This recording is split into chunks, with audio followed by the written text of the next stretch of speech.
Detalye sa pagpanaw ni Gloria Romero at ang mga achievements niya sa kanyang showbiz career. Pumanaw na ang isa sa mga batikan at veteranang aktres na si Gloria Romero. Ito ay kinumpirma ng kanyang anak na babae sa pamamagitan ng Facebook post nito na sa edad na 91 years old araw ng Sabado.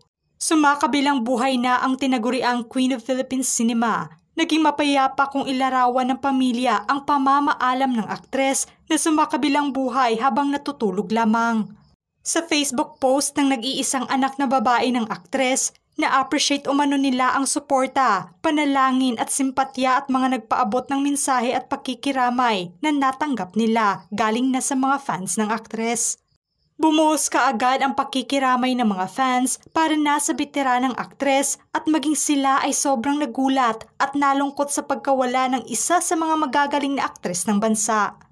Kaya naman sa pangungulila ngayon pa lang ng mga fans nito ay binalikang muli ng ilan sa mga taga-suporta nito ang hindi matatawarang pelikula at mga proyekto nito noong nabubuhay pa lamang ito. Na siyang pumatok at tumatak sa takilya maging sa bagong henerasyon ngayon.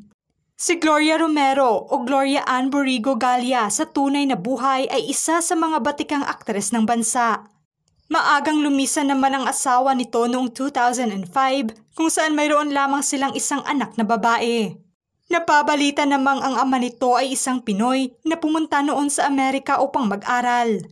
Dito na rin umano nagkita noon ang kanyang ama at ina na isang Spanish-American. Taong 1937, nang bumalik sila sa bansa at ang plano ng pamilya na umuwi sana muli sa Amerika ay na-postpone. Nang ideklara naman ang World War II, ay dito na sila na malagi pa sa Pinas dahil nasa komplikadong sitwasyon kung saan sinugod ng mga Hapones noon ang bahay nila dahil nasa kanyang ina. Bago pa man natapos ang gyera noon ay namayapan na ang kanyang ina. Dito na ipinagpatuloy pa ng aktres noon ang kanyang pag-aaral at nakapagtapos naman ito ng high school kung saan dito niya inumpisang pasukin pa ang pag-aartista.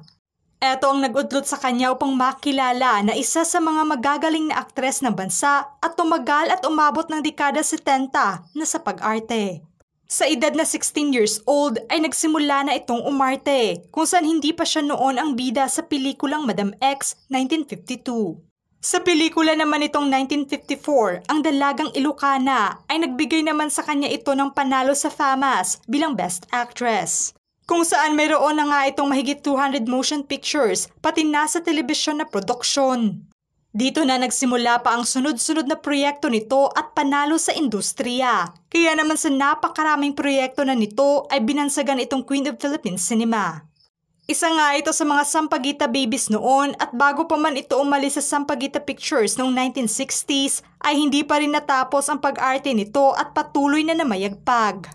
Patuloy nga itong humakot ng parangal sa FAMAS Award para na sa drama nitong Bituin sa Langit 1989 at Nagbabagang Luha 1988. Kung saan kinilala itong romantic drama. Ang naturang persona, ganda at galing nito sa pag-arte ang isa sa mga minahal na mga manonood at mga Pilipino. Kaya naman hindi maitatangging isa ito sa mga highest paid na artista noong dekada 50. Mayroon nga itong top box office movies na siyang pumatok sa takilya ng halos 2 dekada.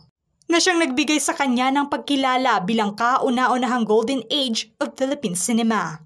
Isa rin ang aktres sa kauna-unahang commercial model ng Coca-Cola drink at umani na rin ito ng 24 films na naging box office hit lahat. Nagtuloy-tuloy pa rin ang pagkilala sa aktres sa kabila pa man na tumigil muna ito sa pag-arte pagtungtong ng katandaan nito.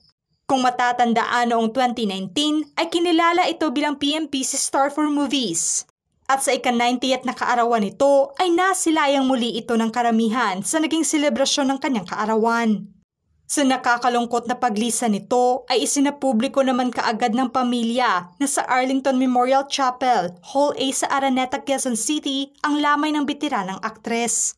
Magiging bukas naman para sa mga fans ng iconic actress ang public viewing sa burol nito sa darating na Lunes at Martes, alas 9 ng umaga hanggang 1:00 ng hapon. Mula dito sa amin sa Showbiz Philippines, kami ay lubusang nakikiramay sa naiwang pamilya. May you rest in peace, Miss Gloria Romero.